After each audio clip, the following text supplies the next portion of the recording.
From the opinion pages of the Wall Street Journal, this is Potomac Watch. What's at stake in the 2022 midterm elections as voters go to the polls, with Republicans favored to retake the House and possibly the Senate? Welcome, I'm Kyle Peterson with the Wall Street Journal. We are joined today by my colleagues, columnist Kim Strassel and editorial board member Kate Batchelder-Odell. Happy Election Day to you both. The final Real Clear Politics House map is projecting 227 safe Republican seats, 174 safe Democratic seats, and 34 toss-ups.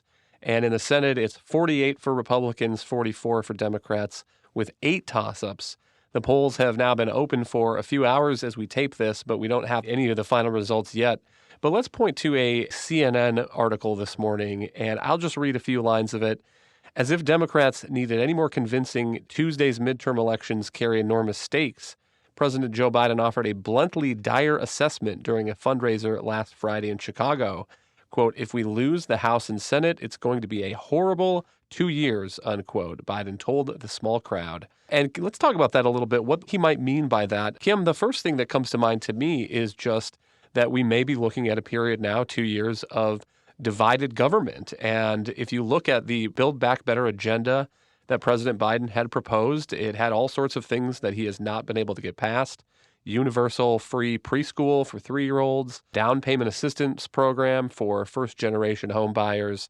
And as with many presidents, he's now looking at the last 2 years of his term and thinking that he may not be able to get much done. I tend to think of this in two different scenarios. So the first one is if Republicans take either the House or the Senate, and it seems highly likely that they will take the House, then you get into the scenario that you are talking about, Kyle, which is that they have the ability to simply put a big stop sign up to block any more of the president's legislative agenda. So there will be no more risks of any of those entitlements that Democrats were demanding as part of Build Back Better. There'd be no risk of Democrats getting across a lot of their union agenda. A lot of the climate goop would apparently probably go away. So that's what you can do if you have the House. If you have the Senate, you also have the addition to stop nominees, to stop judicial nominations, and also cabinet nominations, something that, bear in mind too, could be a very big deal because it's not unusual for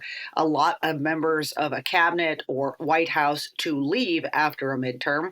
And that would mean the president needs to refill those slots. But if you have a Republican Senate, that becomes much harder. The other way I tend to think of this is what happens if Republicans take both chambers, because that is a very different scenario. And in that case, they not only have the ability to block, but they have the ability to pass an agenda. It might not go anywhere. The president might veto it, but it provides them an enormous opportunity to attempt to show what they would positively govern on were they in control of the White House too. And so I think it's more than just a question of stopping. It's why if Republicans really have a good night, it provides them a lot more opportunity to demonstrate what they mean as a party. But the challenge of divided government is always that you have to get a bill through Congress, and then you need the president's signature on it. And that's even for basic things, the blocking and tackling of government, including getting a budget passed, extending funding for programs that are generally pretty well supported, pretty broadly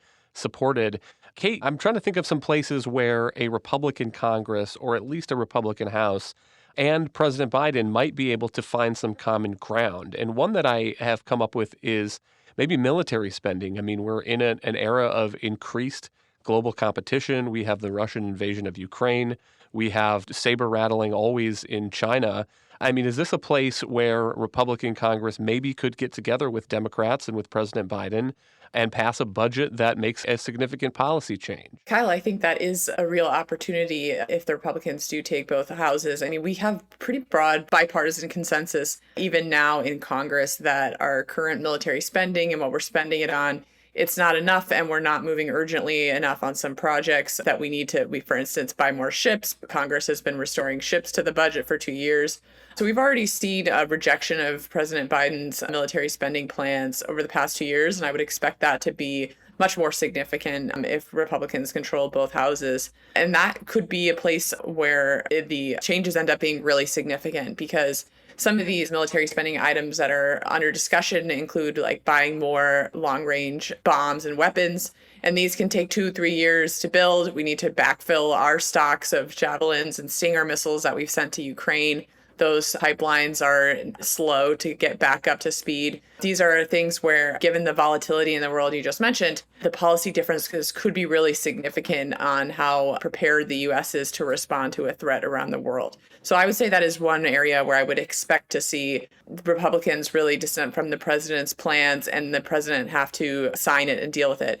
I do think, to Kim's point, there are some other places, though, where they can make it very difficult for Joe Biden to decline to sign something. Domestic energy production would be one place that comes to mind there, where they can continue to send to him these discrete bills that are broadly supported by the public and put him in the difficult position of not signing them. Kim, what's your read on that? I mean, energy is a place where I can imagine a compromise between a Republican Congress and President Biden.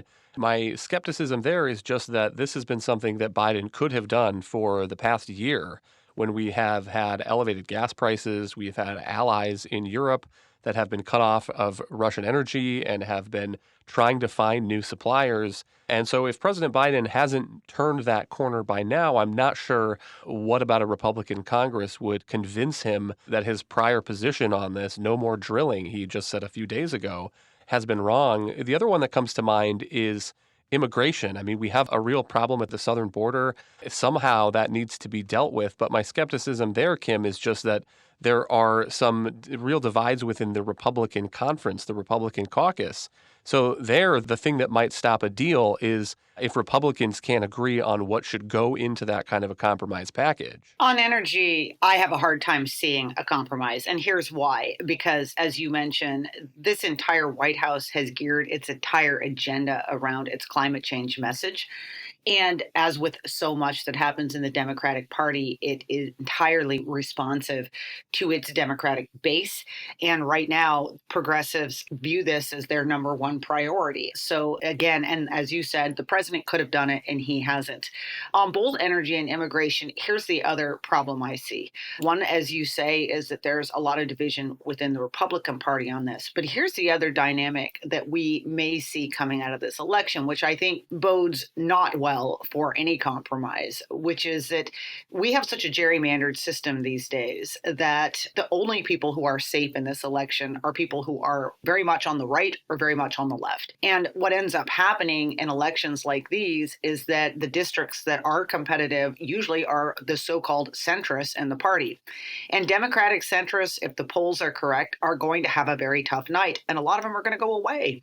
And that is going to leave you with a more ideologically militant Democratic Party that returns to Washington. Now, you might hope that they decide to take an electoral drubbing as a message that they need to turn course. But that is not something the Democratic Party has done in many election cycles now. They don't seem to have the word autopsy in their dictionary. So I'm very concerned that what you get is a party that comes back, blames any losses on factors beyond their control, global inflation, blah, blah, blah, and does not see any reason to cooperate with Republicans on anything beyond the most barest issues. One more question on the military aspect. We have a letter here from a listener in Ukraine who says he lives in Kyiv, Ukraine, who says, "We all know how skeptical Trump is about Ukraine, and for sure he has supporters in the House. First of all, I'm thinking about Marjorie Taylor Greene and her 'Not Another Penny Will Go to Ukraine' speech, and she is not alone." And the listener asks, what do you think? Would the issue of supporting Ukraine become one of these dividing party line issues over the next 2 years? And Kate, I wonder what you make of that. Well, I think we are seeing some of that. And Kevin McCarthy, the expected leader, made a remark about Ukraine not getting a blank check that got a lot of attention, and that is sort of a straw man. Nobody has suggested Ukraine get a blank check. I think that's an indication that it could become more of an issue inside the conference and start to divide the conference further. But I do think, Kyle, that I don't expect to see support for Ukraine to become difficult to pass in the immediate future. I do think it is important for Republicans not merely to just absorb some of these concerns, but address them directly and talk in public in detail and explain to voters why helping Ukraine is a good deal for America and how it is a good investment and a relatively inexpensive investment for America to basically degrade a major power's military capability. The Black Sea fleet that Russia has, that the Ukrainians have been attacking, I mean, basically they are pushing Putin off of the European border of NATO without anyone from America who is dying for that cause. I mean, this is something Republicans will have to do a lot more work explaining to the public why it matters and not getting bogged down in these sort of straw man debates about a blank check for Ukraine or acting as though you can choose between supporting Ukraine and solving some of our serious domestic problems. I think Congress can do that at once, and some Republicans will have to step up and make the case as to why.